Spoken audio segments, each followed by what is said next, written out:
Hello everyone, and welcome to my Soaps General Hospital official channel. I hope everyone is having a wonderful day. Before we begin, please hit the subscribe button and give this video a thumbs up. General Hospital spoilers and rumors tease. Sometimes love has consequences, especially when you're claiming to love someone else as an alibi and then get caught. Will Sonny's regular meets with Natalia Ramirez damage the good alibi he has with Carly Spencer for the night of John Cates' murder? Sonny, the Don of Port Charles, has undoubtedly traversed a difficult route in his area of work. This legendary kingpin has brushed with death countless times, faced the sorrow of losing loved ones, and gained innumerable enemies along the way. Remarkably, he has mainly managed to dodge incarceration, a considerable feat, considering the constant attempts of law authorities to bring him down. Though he was originally condemned for the murder of Aj Quartermain, he ultimately found freedom thanks to the New York governor's intervention. Now, after the terrible incident involving the killing of John Jagger Cates, Sonny finds himself in a hard place. Regardless of Jagger's committing himself to carry out a vendetta, the reality remains that Sonny has taken a life, which complicates his circumstances even further. Michael Corinthos, not wanting to see his father imprisoned for the murder of a guy who had been pestering Christina Corinthos Davis, covered up what he observed. He planned for Sonny to see Carly to provide him with an alibi, to believe that during John's death, she and Sonny were rekindling their romance. In the weeks that followed, Carly and Sonny have had to maintain the pretense of a love connection.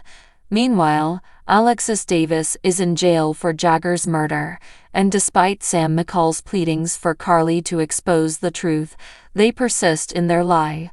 Felicia Scorpio recently alerted Carly about a Snoopy McSnooperson aka Elaine Apeti, who was tailing her.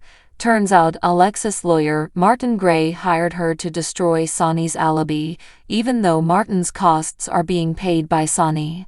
Felicia's advice might lead Carly to tread more gently in her encounters with Brennan, even though she still meets him, but Sonny might not be as careful in his approach. Diane Miller recently advised Carly and Sonny on the significance of keeping the appearance that they are rekindling their romance, emphasizing the need to prevent any errors. Nonetheless, Carly and Jack look to be growing closer, just like Sonny and Natalia. Molly Lansing Davis previously addressed Anna Devane about arresting Sonny, but Anna doesn't have enough evidence. Christina went to confess that she killed Cates, but Anna thinks she's doing so to take the pressure of her and Molly's mother. Back to that Snoopy McSnooperson and her lovely puppy Mavis, Carly may not be the only one who's caught. Elaine may go for Carly with Sonny and discover Natalia instead and have double proof the Carly-Sonny alibi is bogus. Christina can also discover out Sonny and Natalia are involved romantically, causing her to find out that her father lied about being with Carly. If this happens, Christina could confront Sonny angrily for letting her mother to be accused of a crime she didn't conduct. Would Sonny be backed into a position and turn himself in? General Hospital spoilers gossip. Sonny Corinthos may finally be going down for all of his various sins. While some have clearly passed the statute of limitations, others, including the countless killings he's committed or commanded to be carried out, have not expired. He can still be held accountable for them, and he's ready to give himself in for the sake of his family. Even if Sonny manages to backpedal out of any such confessions, the evidence is likely to start building up against him that points to him having slain FBI agent John Jagger Cates. So, if Sonny moves away, who is going to take up the role at the business? Jason Morgan can certainly handle things at Corinthos Coffee, a brand that may lose part of its allure if Sonny actually comes clean or is convicted of the crimes he has committed. As Jason keeps things straightened away at the coffee factory, though, he may have little time for simultaneously being the figurehead of the mob company Sonny has championed for decades. If not him, then, The last time Sonny dipped out on his responsibilities with the firm, everyone feared he was dead. To safeguard her family from being taken over and potentially in harm's way, Carly Spencer stepped up at the top of the organization.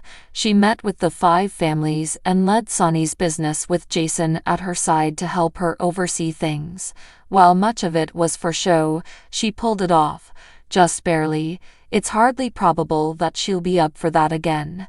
This time around, it's Sonny's own terrible decisions that are leading to the demise of his empire, not his death, that left her broken and missing him.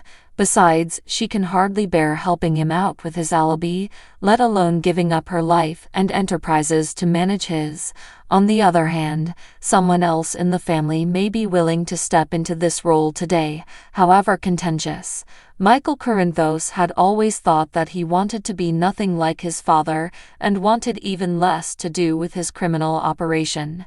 Yet here we are. Michael recently helped his father cover up the murder of an FBI agent. He swooped into action like it was no sweat off his bank. Will it be Michael who is up for the challenge of becoming a mob boss?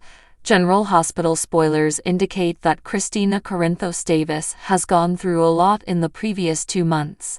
Unfortunately, the worst is yet to come, and it may be more than she can take on her own. Christina's mental state was already unstable after the death of her kid and her continuous struggle with her sister, Molly Lansing Davis. Let's not forget that Christina almost died as well as a result of her fall from Ava Jerome's hotel room. Currently, Christina is grappling with the fact that her mother, Alexis Davis, is in prison for the murder of FBI agent John Cates. Alexis is in Pentonville only because she is protecting Christina, since at the time, Alexis felt that Christina killed Cates. The real culprit was Christina's father, Sonny Corinthos, but it's also worth noting that Christina almost killed Cates herself. But now, there is a very real risk that one of her parents could go to prison. There is no question that Christina needs help dealing with everything that has occurred to her. She's already considering treatment and support groups. But if something were to happen to Sam on top of everything else, Christina may require more than outpatient care for her mental health. If Christina has any chance of working through all the trauma she's suffered, a stay in a psychiatric clinic may be her greatest shot of emerging out of all this tragedy. What do you think? Is Christina on the edge of a mental breakdown? Will Sam's death send Christina over the edge? Could a stay in a long-term mental health facility be Christina's best chance? Anything can happen in Port Charles, so stay tuned to General Hospital, airing weekdays on ABC. So what do you guys think about this update? Let me know in the comment below. And if you like my videos, please press like and subscribe for more. I will see you guys next time.